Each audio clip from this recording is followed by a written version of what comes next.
Hello friends, welcome to the career maker. आप सभी के लिए बिहार सचिवालय का प्रैक्टिस सेट नंबर 2 लेके आए हैं, जो रुक्मणी प्रकाशन का। इसमें आपको 75 जीके जीएस का फुल डिस्कशन करवाएंगे। यदि आप बिहार सचिवालय का तैयारी करना चाहते हैं तो इस चैनल को सब्सक्राइब एंड बेल आइकन को दबा दें, ताकि लेटेस्ट वीडियो का नोटिफिकेशन पहले आप तक पहुँचे। आप लोग इस वीडियो के अंत तक जरूर बने रहिएगा। चलते हैं प्रश्नों की ओर। पहला प्रश्न कर रहा है, ताज़े पानी की सबसे बड़ी झील लेक सुपीरियर कहाँ स्थित है? तो कहाँ स्थित है? यूएसए में, यानी कि संयुक्त राज्य अमेरिका में। इस झील का क्षेत्रफल कितना है? तो 82,100 वर्ग किलोमीटर है। यदि भारत का सबसे बड़ा झील पूछेगा तो कौन सा हो जाएगा? मीठा झील, तो बुलर झील। सबसे मीठा झील कौन हो जाएगा? तो बुलर झील, जो स्थित है जम्मू एंड कश्मीर में। यदि भारत की सबसे बड़ी खारे झील का बात करेगा तो कौन सा हो जाएगा? चिल्का झील। चिल्का झील जो उड़ीसा में स्थित है। यहाँ पर नौसेना का प्रशिक्षण केंद्र भी कहाँ? चिल्का झील पे कहाँ है? नौसेना का प्रशिक्षण केंद्र भी बना हुआ है। चलते हैं अगले क्वेश्चन की तरफ। करा, निम्नलिखित में से कौन हिंदुस्तानी शास्त्रीय वाद्य संगीत में सुविख्यात हैं? तो कौन थे? तो एम.एस. सुब्बालक्ष्मी थे, जो महात्मा गांधी के क्या थे? तो एक प्रशंसक थे। इसे भारत सरकार ने 1998 में भारत रत्न पुरस्कार भी मिला है। अब भारत रत्न कब से दिया जाता है? तो 1954 ईस्वी से। चलते हैं अगले क्वेश्चन की तरफ। करा, निम्नलिखित में से किसने कम से कम 2 बार नोबेल पुरस्कार प्राप्त किया है? तो कौन किए हैं? तो मैडम क्यूरी ने किए हैं। मैडम क्यूरी और उनके पति प्यूरी क्यूरी के साथ संयुक्त रूप से 1903 ईस्वी में भौतिकी के क्षेत्र में मिला था, और 1911 में रसायन के क्षेत्र में। तो रसायन के क्षेत्र में किस लिए मिला था? तो रेडियम और पोलेनियम की खोज करने के लिए। रेडियम और पोलेनियम की खोज करने हेतु 1911 में रसायन के क्षेत्र में, और 1903 में मिला था भौतिकी के क्षेत्र में। Next question. करा, सविनय अवज्ञा आंदोलन में गांधी जी के बाद सत्याग्रह का नेतृत्व किसने किए थे? तो किसने किए थे? तो सरोजिनी नायडू ने किए थे। सविनय अवज्ञा आंदोलन के दौरान धरासान, एक जगह स्थान का नाम है, धरासान स्थान है, का आंदोलन का केंद्र बिंदु था। धरासान आंदोलन का केंद्र बिंदु था।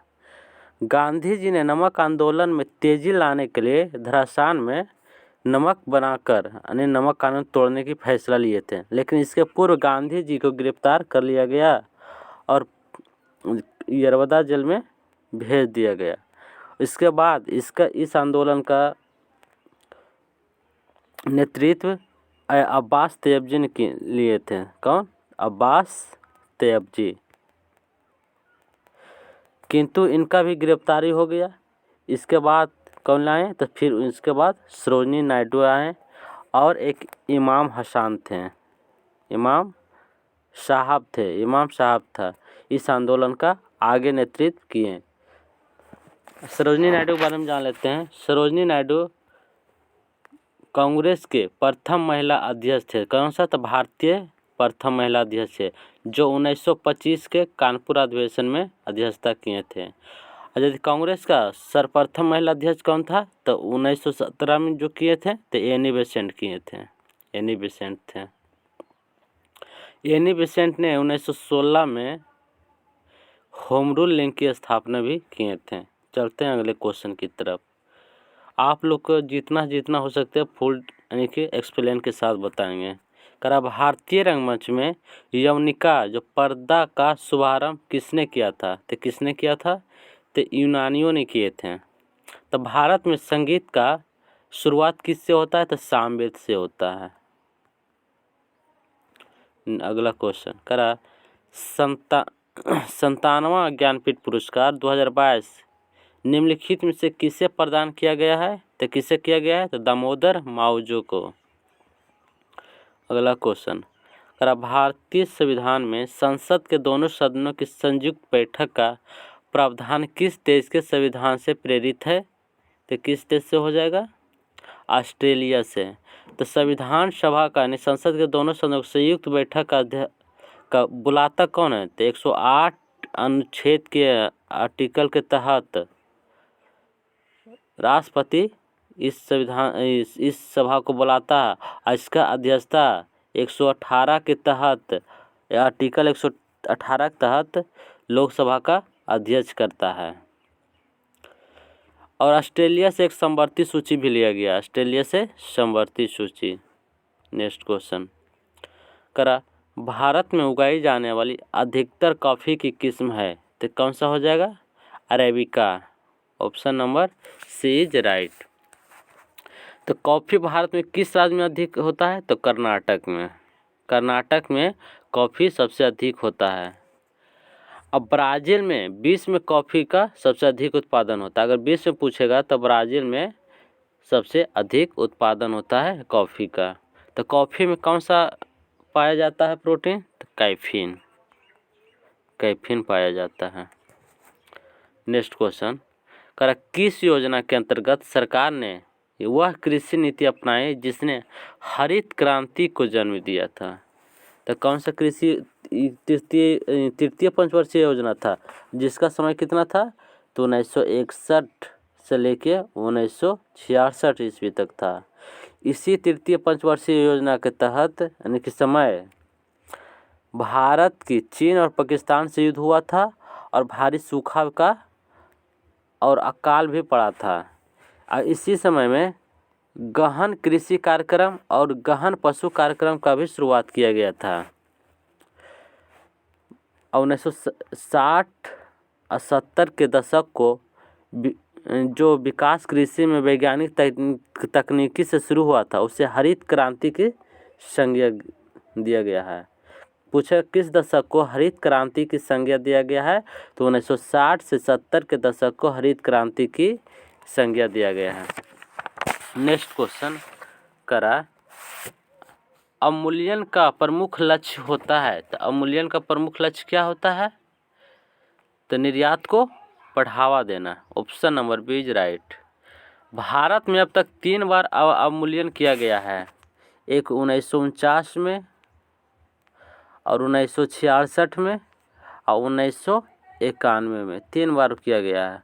1991 में 2 बार अवमूल्यन किया गया है, लेकिन गिना जाता है 1 बार। रुपया का अवमूल्यन का उद्देश्य जानबूझकर अपनी मुद्रा का मूल्य कम करना या विदेशी मुद्राओं की तुलना में, ताकि विदेशी अधिक खरीद सके और आयात को न्यूनतम किया जा सके। चीन एक ऐसा देश है जो बार बार अपनी मुद्रा का अवमूल्यन करते हैं। चलते हैं अगला क्वेश्चन की तरफ। कह रहा है संरचनात्मक बेरोजगारी का कारण है? तो क्या कारण है? तो संरचनात्मक बेरोजगारी का कारण है कि अपर्याप्त उत्पादन क्षमता। क्या? तो अपर्याप्त उत्पादन क्षमता, यानी कि option number D is right. अपर्याप्त उत्पादन क्षमता का सीधा संबंध किससे है? तो अर्थव्यवस्था से है।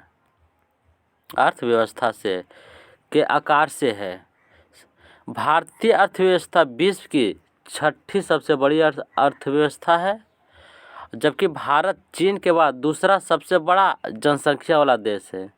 जनसंख्या के अनुसार से भारत दूसरा स्थान पर है। भारत में सबसे अधिक कैसा बेरोजगारी है? तो संरचनात्मक बेरोजगारी है। संरचनात्मक बेरोजगारी है। भारत में सबसे अधिक बेरोजगारी शहरी क्षेत्र में है। किस क्षेत्र में है? शहरी क्षेत्र में। जो शिक्षित बेरोजगारी है, कैसा बेरोजगारी है? तो शिक्षित बेरोजगारी है। भारत का लगभग आधा श्रम शक्ति कृषि क्षेत्र में है। आधा से अधिक किस क्षेत्र में है? कृषि क्षेत्र में है। अगला क्वेश्चन कर, भारतीय संविधान में भारत को किस प्रकार वर्णित किया गया है? तो किस तरह किया गया है? एक राज्यों का संघ के रूप में किया गया है। कहता है भारतीय संविधान में भारत को किस तरह से? तो एक राज्यों का संघ कहा गया है।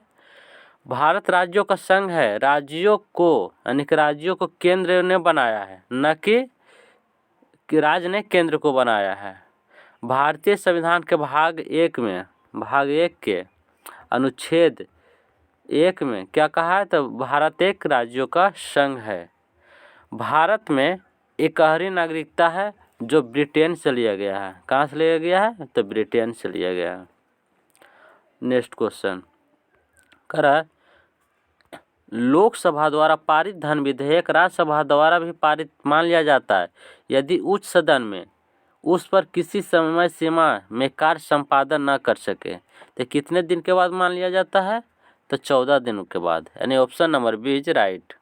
करा, लोकसभा द्वारा पारित विधेयक जो धन विधेयक है, राज्यसभा यदि 14 दिन के अंदर स्वीकृति नहीं देगा तो उससे क्या होगा? दोनों सदनों द्वारा पारित मान लिया जाता है। कहता धन विधेयक सर्वप्रथम कहाँ लाया जाता है? तो लोकसभा में लाया जाता है। और धन विधेयक राष्ट्रपति के पूर्व स्वीकृति से ही लाया जाता है। राष्ट्रपति के पूर्व स्वीकृति से ही लाया जाता है। अगर धन विधेयक को अंतिम रूप से स्पीकर अपने हस्ताक्षर से प्रमाणित करता है कि यह क्या है, तो एक धन विधेयक है। चलते हैं अगले क्वेश्चन की तरफ। करा, सरदार वल्लभ भाई पटेल की तुलना निम्नलिखित में से की जाती है, तो किन से किए जाते हैं? तो बिस्मार्क से। बिस्मार्क ने जर्मनी का एकीकरण किया। वह एक महान क्या थे? तो महान एक राजनीतिक थे। और सरदार वल्लभ भाई पटेल ने भारत का एकीकरण किए थे। देशी राज्यों के विलय पत्र पर हस्ताक्षर करने में महत्वपूर्ण भूमिका निभाए थे सरदार वल्लभ भाई पटेल ने। और भारत के प्रथम गृह मंत्री और भारत के प्रथम उप प्रधानमंत्री भी रह चुके हैं सरदार वल्लभ भाई पटेल। और सरदार पटेल को भारत का क्या कहते हैं? तो लौह पुरुष के नाम से भी जाने जाते हैं। अगला क्वेश्चन करा, नेताजी इंडियाज इंडिपेंडेंस एवं ब्रिटिश आर्काइव्स पुस्तक के लेखक कौन है? तो कौन हो जाएंगे? डॉक्टर कल्याण कुमार डे, यानी option number C is right. अगला क्वेश्चन करा, किसी वस्तु का पूंजी तथा उत्पादन का अनुपात किसका माप है? तो किसका हो जाएगा? उत्पादन की प्रति इकाई में निविष्ट पूंजी की राशि, यानी कि option number B is right. पूंजी और उत्पादन का अनुपात जितना कम होगा उतना अच्छा माना जाता है। पूंजी निर्माण से रोजगार उत्पन्न होता है। अगर पूंजी का निर्माण होगा तो क्या उत्पन्न होगा? तो रोजगार उत्पन्न होगा। अगला क्वेश्चन करा, मौलिक अधिकारों को लागू करने के लिए रिट जारी की जाती है, तो किसके लिए कहाँ से किए जाते हैं? तो उच्चतम न्यायालय, इसका राइट आंसर हो जाएगा। और उच्च न्यायालय से भी किया जाता है। मौलिक अधिकार का हनन होने पर उच्च न्यायालय और उच्चतम न्यायालय रिट जारी करते हैं। उच्च न्यायालय मौलिक अधिकारों के साथ अपने प्रयोजन के लिए अनुच्छेद 226 का प्रयोग करते हैं और उच्चतम न्यायालय अनुच्छेद 32 का प्रयोग करते हैं, जो कि भाग 3 में है। उच्चतम न्यायालय 5 प्रकार की रिट जारी करते हैं। अगला क्वेश्चन करा, भारतीय अक्षय ऊर्जा दिवस या नवीकरणीय ऊर्जा दिवस प्रत्येक वर्ष किस तिथि को मनाया जाता है? तो किस तिथि को मनाया जाता है? तो 20 अगस्त को मनाया जाता है। गांधी इन चंपारण पुस्तक के लेखक कौन है? तो दीनानाथ गोपाल तेंदुलकर हैं। Option number B is right. Next question करा, निम्नलिखित देशों में किस देश में तकला मकान मरुस्थल स्थित है? तो किस देश में हो जाएगा? तो चीन में हो जाएगा। मंगोलिया में कौन सा है मरुस्थल है? तो गोबी मरुस्थल, जो कि एशिया का सबसे बड़ा मरुस्थल है।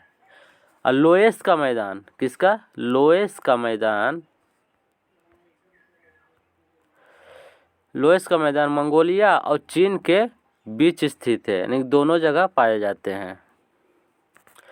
विश्व का सबसे बड़ा मरुस्थल कौन सा हो जाएगा? तो सहारा मरुस्थल, जो अफ्रीका में है और 10 देशों में विस्तृत हैं।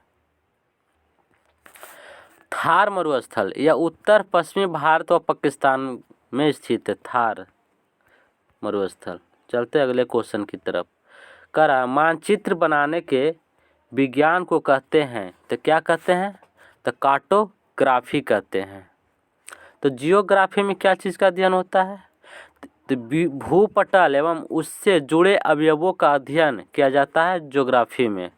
अब पृथ्वी के आंतरिक भाग एवं यानी कि भूगर्भ के अध्ययन को क्या कहते हैं? तो जियोलॉजी कहते हैं। ध्यान में रखिएगा कि ये दोनों में कन्फ्यूजन होता है, जियोग्राफी और जियोलॉजी। अगर भूगर्भ यानी पृथ्वी के आंतरिक भागों का अध्ययन के बारे में कहेगा तो जियोलॉजी।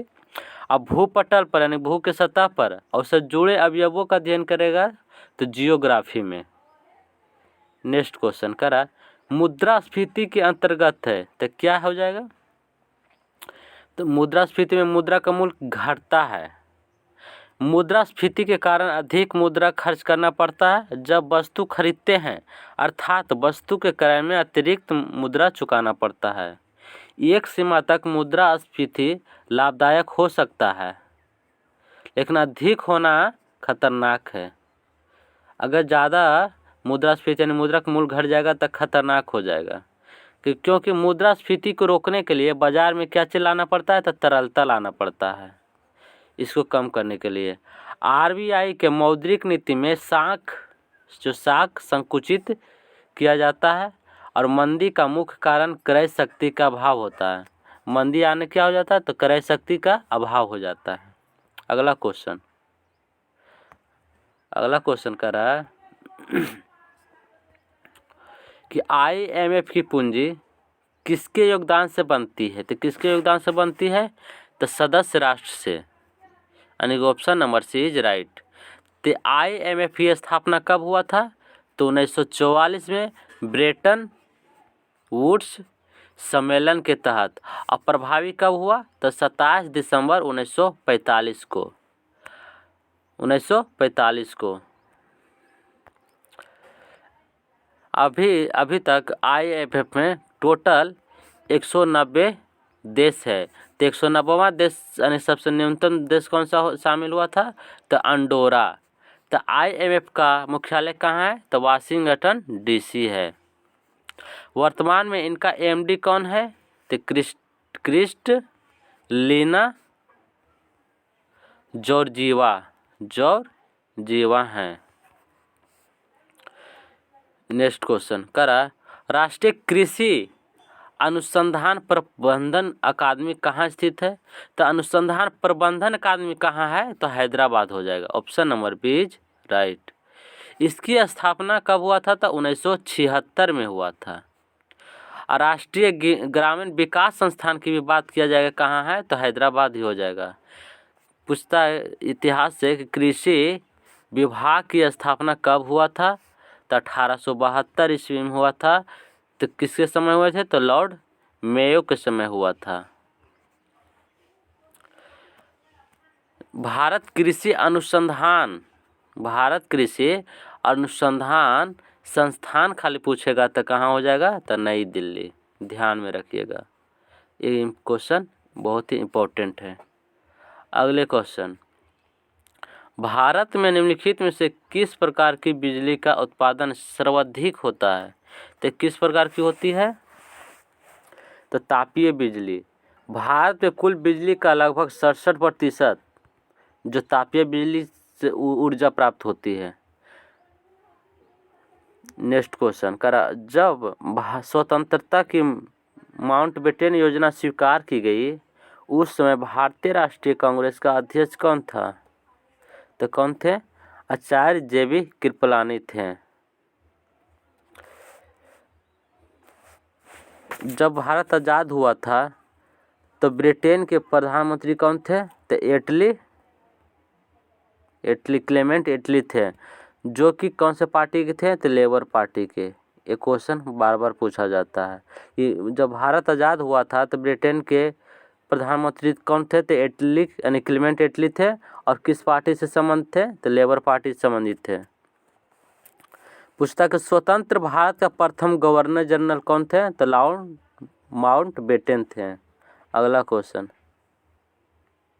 करा लोकसभा का चुनाव लड़ने के लिए प्रत्याशी की न्यूनतम आयु कितनी होनी चाहिए?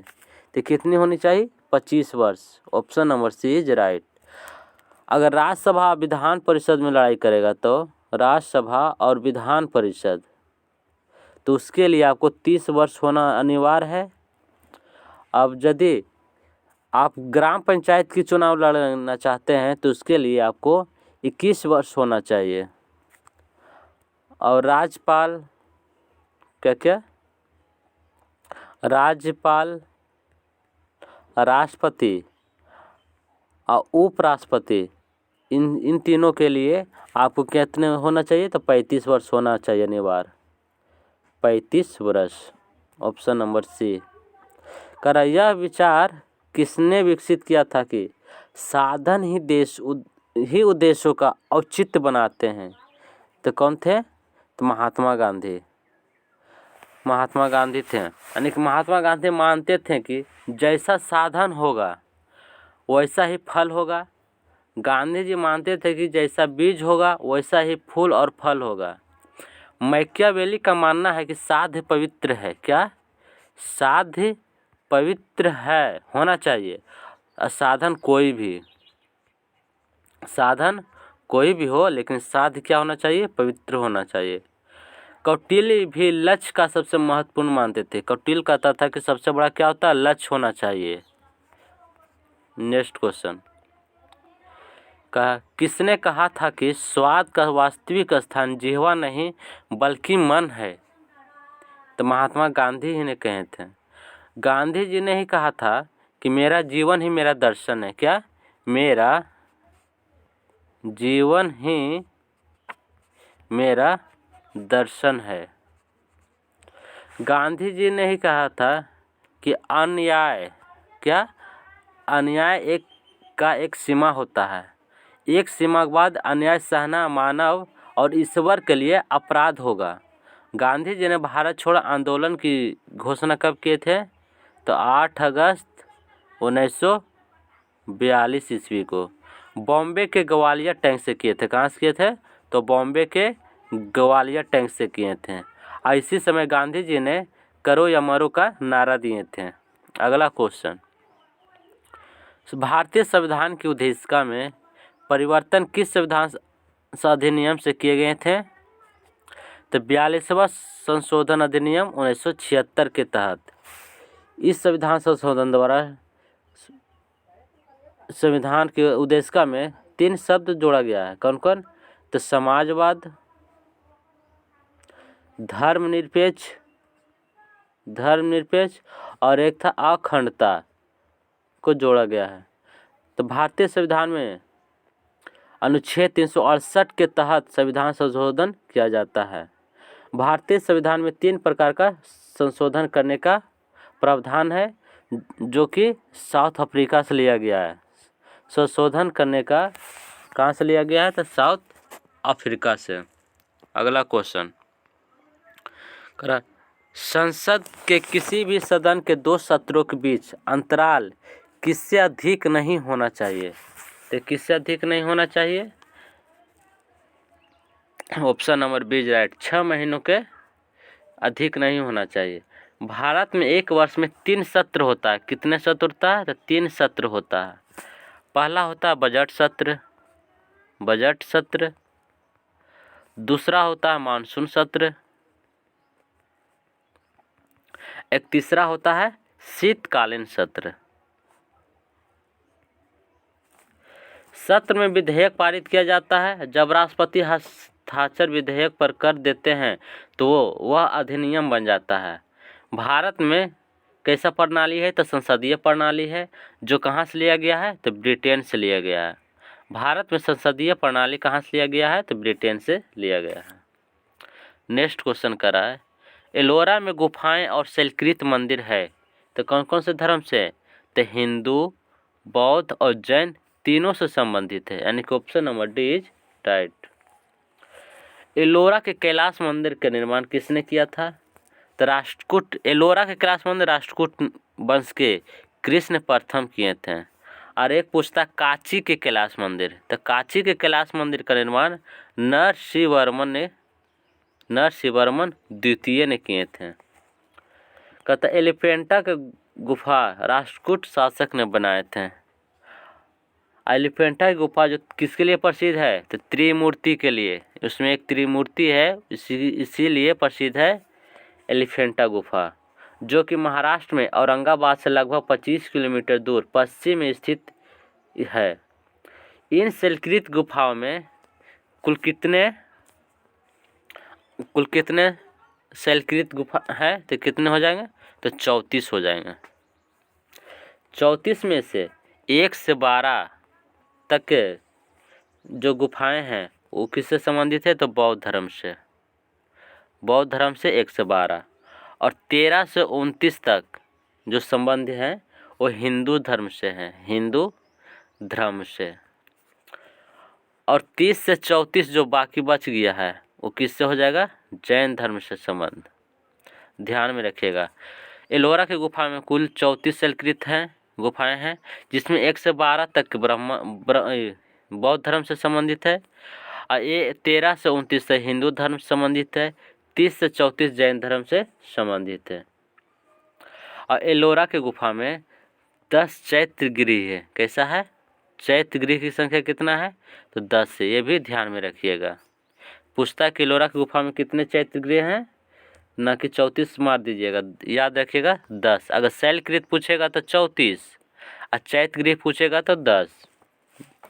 नेक्स्ट क्वेश्चन, अकबर के दरबार में सबसे प्रसिद्ध संगीतकार तानसेन का मूल नाम था। तो तानसेन का क्या मूल नाम था, रामतनु पांडे। तानसेन किसका शिष्य था, तो तानसेन थे हरिदास का, हरिदास के शिष्य थे। हरिदास तो किसका उपासक थे, तो कृष्णा जी का उपासक थे, जो भाव संप्रदाय के प्रवर्तक थे। स्वामी हरिदास जी थे, वो बैजू बावरा को भी संगीत का शिक्षा दिए थे। हरिदास किसको और दिए थे, तो बैजू बावरा जी को भी दिए थे। तानसेन अकबर के नवरत्न में से एक थे। अबुल फजल ने लिखा है कि तानसेन जैसा गायक 1000 वर्ष में नहीं जन्म लेगा। नेक्स्ट क्वेश्चन, किस अधिनियम की महत्वपूर्ण विशेषता प्रांतीय स्वायत्तता थी, तो महत्वपूर्ण कौन सी हो जाएगी, भारतीय शासन अधिनियम 1935। भारत शासन एक्ट 1935 भारत में ब्रिटिश काल का सबसे बहुत बड़ा महत्वपूर्ण था। और 1919 में एक्ट के तहत राज्यों में दोहरी शासन लागू किया था और राज्य में द्वैध शासन का समाप्त किसने किया, तो द्वैध शासन को समाप्त किया 1935 के तहत और दोहरी शासन लाया है तो 1919 के तहत। ध्यान में रखिएगा। महाबलीपुरम के 7 पैगोड़ा किसके द्वारा संरक्षित कला के साक्षी हैं, तो पल्लवों का। किसके लिए, तो पल्लवों का। Option number A is right. Bharat के दक्षिण में पल्लव वंश में कला और साहित्य को संरक्षण प्रदान किया। नरसिंहवर्मन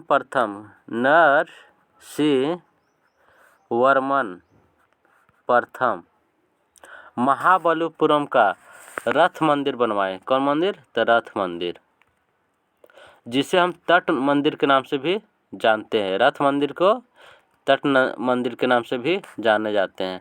और नरसिंहवर्मन प्रथम पल्लव वंश के सबसे महान शासक थे। नेक्स्ट क्वेश्चन, 1857 के विद्रोह के दौरान भारत के गवर्नर जनरल कौन थे, तो कौन थे, लॉर्ड कैनिंग थे। भारत में यानी लॉर्ड कैनिंग प्रथम वायसराय थे। पूछे भारत का प्रथम वायसराय कौन थे, तो लॉर्ड कैनिंग हो जाएंगे। प्रथम भारतीय परिषद एक्ट पूछता है क्वेश्चन कि प्रथम भारतीय परिषद एक्ट 1861 किसके समय आया था, तो कैनिंग के समय। बहुत ही इम्पोर्टेंट क्वेश्चन है। नेक्स्ट क्वेश्चन महात्मा बुद्ध किस वंश से संबंधित थे, तो किस वंश से थे, शाक वंश से। तो महात्मा बुद्ध का जन्म कब हुआ था? तो 563 ईस्वी में, 563 ईस्वी में लुम्बिनी नामक स्थान पर हुआ। महात्मा बुद्ध के पिताजी का नाम सुदोधन था, माता का महामाया था। सुदोधन यानी पिता शाह के गण के मुखिया थे और माता महामाया कोलिय वंश की थी।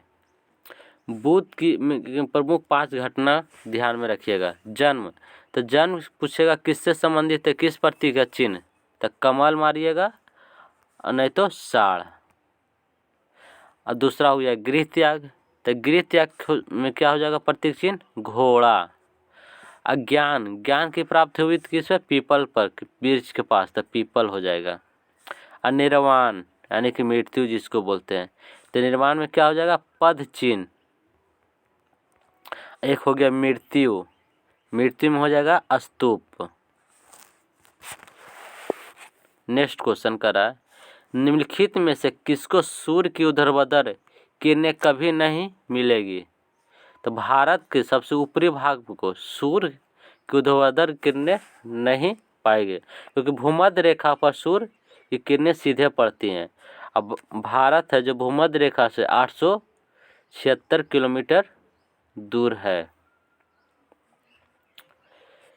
नेक्स्ट क्वेश्चन करा, भारत की जनसंख्या में ऋणात्मक वृद्धि दर किस दशक में दर्ज की गई है? तो किस दशक में, 1911 से 21, यानी option number B is right.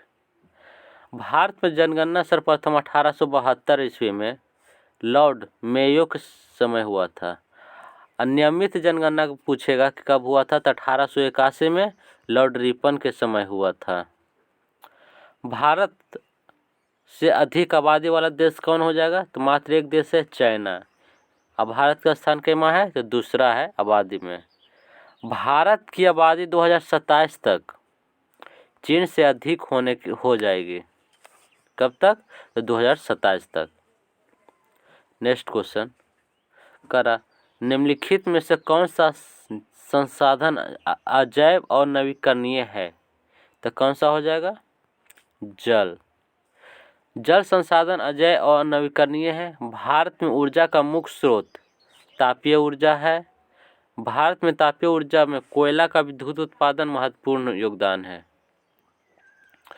विश्व में लगभग 71% भाग पर जल विस्तृत है, यानी जल फैला हुआ है। नेक्स्ट क्वेश्चन कर, भारत में से कौन सा नगर राष्ट्रीय राजधानी क्षेत्र में नहीं आता है? तो कौन नहीं आता है? मथुरा नहीं आता, option number D is right. Delhi यानी कि राष्ट्रीय राजधानी क्षेत्र में टोटल 24 जिले आते हैं, जिसमें हरियाणा का 14 जिला है, राजस्थान का 2 जिला है और यूपी का 8 जिला है। तो 69वें संविधान संशोधन अधिनियम 1991 के द्वारा दिल्ली को राष्ट्रीय राजधानी क्षेत्र घोषित किया गया था। इस संशोधन द्वारा दिल्ली में विधान सभा और मंत्री परिषद भी गठन करने का प्रावधान किया गया था। भारत सरकार ने राष्ट्रीय राजधानी क्षेत्र की सीमा की समीक्षा किया और संसद इस पर कानून बनाए। सर्वप्रथम 1911 के घोषणा के आधार पर 1912 भारत की राजधानी कलकत्ता से दिल्ली हस्तांतरित कर दिया गया। नेक्स्ट क्वेश्चन करा, भारत की किस नदी को वृत्त गंगा कहा जाता है? तो किस नदी को कहा जाता है? तो गोदावरी को। दक्षिण की गंगा किसे कहा जाता है? तो कावेरी को। श्रीरंगपट्टनम कावेरी नदी पर स्थित है। गोदावरी दक्षिण भारत की सबसे बड़ी नदी है। टोटल लंबाई 1465 किलोमीटर है। अगर भारत की सबसे बड़ी नदी पूछेगी तो गंगा, और दक्षिण भारत की तो गोदावरी। गंगा का उत्पन्न कहाँ से हुआ? गंगा का तो गंगोत्री से, ध्यान में रखिएगा। नेक्स्ट क्वेश्चन करा, तंजानिया की राजधानी है, तो तंजानिया की राजधानी कौन सा हो जाएगा? डोडोमा। नैरोबी किसकी राजधानी है? तो केनिया की। लुसाका किसकी राजधानी है? तो जाम्बिया की राजधानी लुसाका।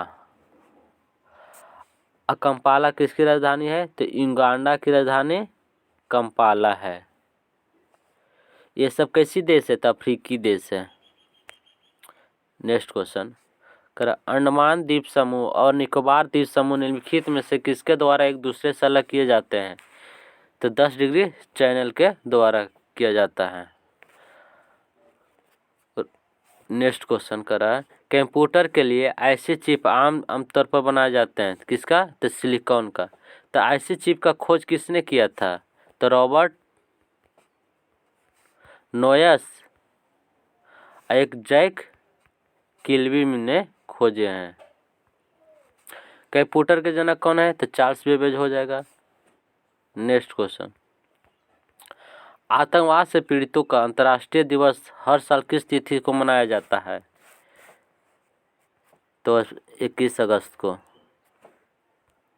नेक्स्ट क्वेश्चन करा मार्च 2022 में जमशेदपुर में आयोजित सैफ अंडर 18 का महिला फुटबॉल चैंपियनशिप किसने जीता है? तो भारत ने जीता है। कर मार्च 2022 में किसे एबेल पुरस्कार 2022 किसे दिए जाने की घोषणा किया गया है? तो डेनिस पार्नेल सुलीवन को। Option number C is right. करा पंचायती राज सम्मिलित किया गया है किस सूची में? तो राज सूची में हो जाएगा। Option number B is right.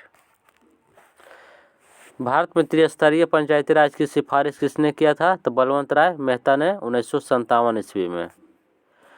73वें संविधानिक संशोधन अधिनियम 1992 द्वारा संविधान में भाग 9 में संवैधानिक स्तर पर इनके 11वीं सूची में जोड़कर पंचायती राज को अपनाया है। तो पंचायत दिवस कब मनाया जाता था? 24 अप्रैल को। नेक्स्ट क्वेश्चन कर बिहार सरकार ने किसकी जन्म दिवस को शिक्षा दिवस के रूप में मनाने जाने का निर्णय लिया है? तो मौलाना अबुल कलाम आजाद यानी option number C is right. Maulana Abul कलाम स्वतंत्र भारत के प्रथम शिक्षा मंत्री थे। नेक्स्ट क्वेश्चन पृथ्वी के वायुमंडल की कौन सी परत रेडियो तरंगों को पृथ्वी के पृष्ठ पर परावर्तित करती है? तो कौन से मंडल करते हैं? आयन मंडल। आयन मंडल को संचार मंडल के लिए आदर्श मंडल माना जाता है। कैसा मंडल? संचार के लिए तो आदर्श मंडल माना जाता है। वायुमंडल की सभी महत्वपूर्ण घटनाएं क्षोभ मंडल में होती है। समताप मंडल में सभी वायुमंडलीय दशाएं शांत रहती है। और वायुयान की उड़ान किस मंडल में होता है? तो समताप मंडल में होता है। नेक्स्ट क्वेश्चन करा निम्नलिखित में से कौन से युग्म सही सुमेलित नहीं है? तो कौन सा हो जाएगा? बी। पीवीसी थर्मोसेटिंग नहीं होगा बल्कि थर्मोप्लास्टिक होगा। क्या होगा? थर्मोप्लास्टिक। बाकी नायलॉन थर्मोप्लास्टिक है, सही है। फिनॉल फॉर्मल्डिहाइड थर्मोसेटिंग है जो कि सही है। पॉलीप्रोपिलीन थर्मोप्लास्टिक है जो कि सही है। नेक्स्ट क्वेश्चन का पेट्रोल से लगी आग बुझाने में जल प्रभावी नहीं होता क्योंकि जल और पेट्रोल एक दूसरे से अमिश्रणीय है और पेट्रोल ऊपरी परत बनाता है अतः जलता रहता है। Option number D is right. अग्निशमक में CO2 गैस का प्रयोग भी आग बुझाने में करते हैं। आग बुझाने के लिए साधारणतः पानी, बालू या मिट्टी आदि का भी प्रयोग कर सकते हैं। नेक्स्ट क्वेश्चन गैस के गुब्बारों में हाइड्रोजन गैस की जगह हीलियम गैस का प्रयोग किया जाता है क्योंकि यह है तो क्या हो जाएगा? अदाह्य यानी कि इनफ्लेमेबल है। तो हीलियम की खोज किसने किए थे? तो जॉनसन एवं लोकेयर ने। हीलियम का उपयोग ऑक्सीजन सिलेंडर में, क्रायोजेनिक्स में, वायुमंडलीय गुब्बारे में किए जाते हैं। हाइड्रोजन सबसे हल्की गैस है। हाइड्रोजन के बाद हीलियम सबसे निष्क्रिय एवं हल्की गैस है। करा फलों के कृत्रिम रूप से पकाने के लिए प्रयुक्त गैस है तो कौन सा गैस हो जाएगा? एसिटिलीन गैस हो जाएगा। एसिटिलीन एक पादप हार्मोन है।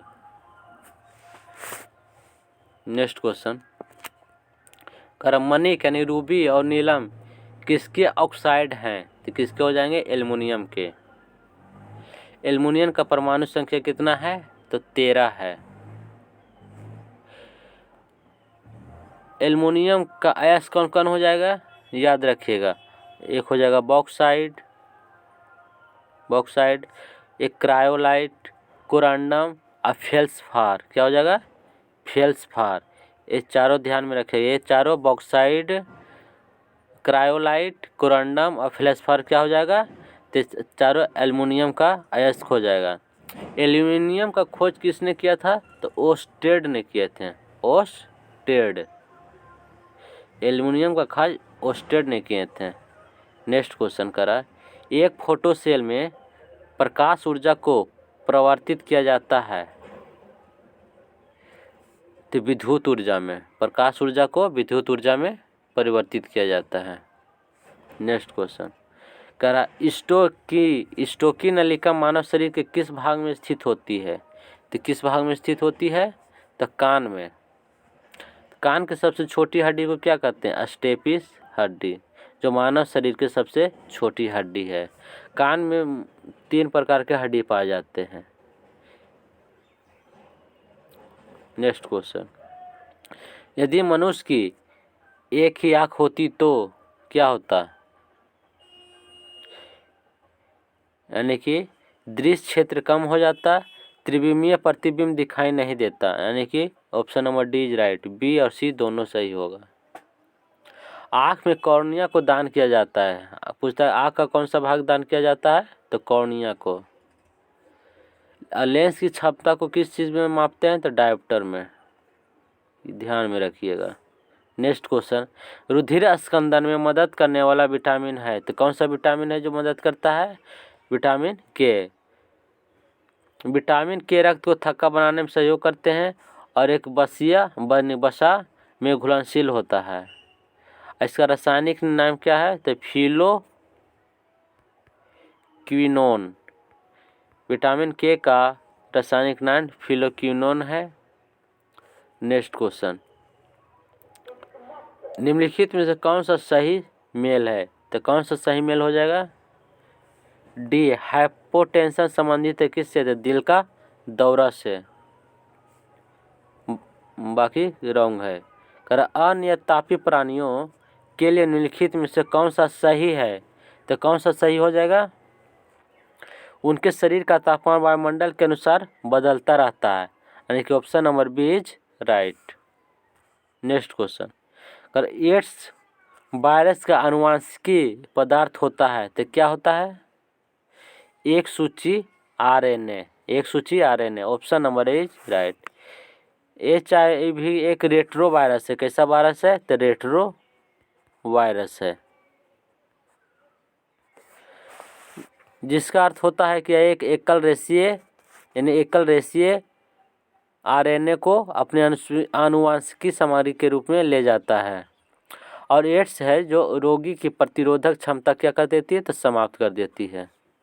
नेक्स्ट क्वेश्चन, रडार के आविष्कार कौन किए थे? तो रडार के आविष्कार AH टेलर में लियोस यंग ने किए हैं। यानी कि option number D is right. Radar का फुल फॉर्म पूछता है, RADAR।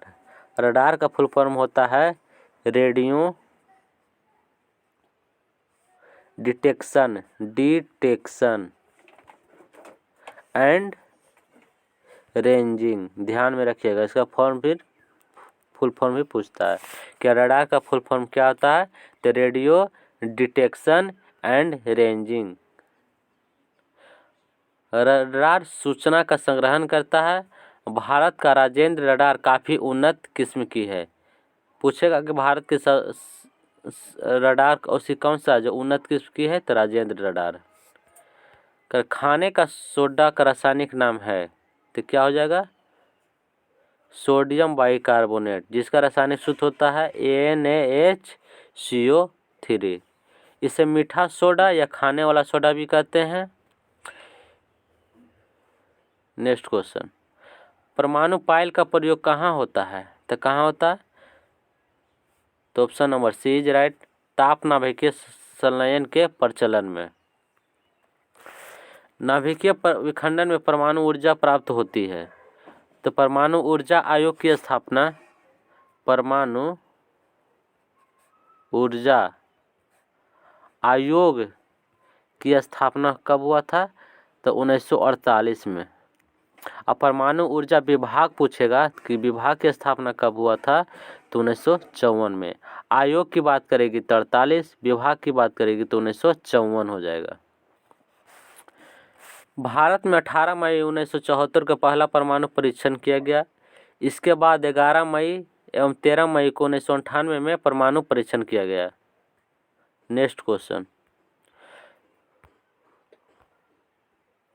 करा, सामान्य प्रयोग में आने वाला मसाला लौंग कहाँ से प्राप्त होता है? तो कहाँ से प्राप्त होता है? फूल की कली से। Option number C is right. इलायची की पहाड़ी कहाँ स्थित है? पूछेगा इलायची की पहाड़ी कहाँ स्थित है? तो केरल में है। सबसे बड़ी इलायची यानी बड़ी इलायची कहाँ पाया जाता है? तो सिक्किम में पाया जाता है। तो केरल को मसालों का बगीचा या घर कहलाता है। केरल। जो पदार्थ, नेक्स्ट क्वेश्चन, जो पदार्थ जल के संपर्क में आने पर तत्काल कोलाइडी विलयन बना लेता उसे कहते हैं जलरागी कोलाइडी विलयन। कोलाइडी में प्रक्षेपित कणों का आकार कितना होता है? तो 10⁻⁻5 सेंटीमीटर से लेकर 10⁻⁻7 सेंटीमीटर होता है। और निलंबन का आकार कितना होता है? तो 10⁻⁻5 सेंटीमीटर से लेकर 10⁻3 सेंटीमीटर तक होता है। किसी गैस में या द्रव और ठोस का परिक्षेपण क्या कहलाता है? तो एरोसोल। एरोसोल कहलाता है। नेक्स्ट क्वेश्चन करा गामा किरणें क्या होती है? तो गामा किरणें रेडियो सक्रिय पदार्थ द्वारा उत्सर्जित ऊर्जा युक्त किरणें होती है। Option number C is right. Next question, एक अणु ग्लूकोज के पूर्ण ऑक्सीकरण से प्राप्त होता है। कितना होता है? 33 अणु एटीपी प्राप्त होता है। समुद्री खरपतवार निम्न में से किसका महत्वपूर्ण स्रोत है? तो किसका हो जाएगा? आयोडीन का। साधारण नमक में क्या चीज़ होता है? पोटेशियम आयोडाइड होता है। आयोडीन की कमी के कारण कौन सा रोग होता है? तो घेंघा रोग होता है। आयोडीन कैसा तत्व है? तो हैलोजन। हैलोजन हो जाएगा। ब्रोमीन एकमात्र अधातु जो किस अवस्था में रहता है? द्रव अवस्था में रहता है। पर्वतीय एवं पठारी क्षेत्रों में आयोडीन की कमी देखी जाती है। नेक्स्ट क्वेश्चन कहता सामान्यतः 1 से 3 वर्ष के शिशुओं में प्रोटीन की कमी से निम्नलिखित में से कौन सा रोग होता है? तो कौन सा रोग होता है? क्वार्सियोकर। प्रोटीन की कमी से शिशुओं में सूखा रोग यानी कि मेरा मस रोग भी होता है। कहता प्रोटीन के स्रोत क्या क्या हो जाएगा? तो दूध, अंडा, बादाम, दाल, सोयाबीन इत्यादि। मानव शरीर 15% प्रोटीन से बना हुआ है। दूध में कौन सा प्रोटीन पाया जाता है? केसिन। केसिन के कारण ही दूध उजला रंग का होता है। रुधिर रक्त में कौन सा प्रोटीन पाया जाता है? तो ग्लोबिन प्रोटीन। Globin protein. मक्का में कौन सा पूछेगा? इंपॉर्टेंट है। मक्का में कौन सा प्रोटीन है? तो जीन प्रोटीन। जीन हो जाएगा। अनाज में खाली पूछेगा तो क्या हो जाएगा? अनाज में तो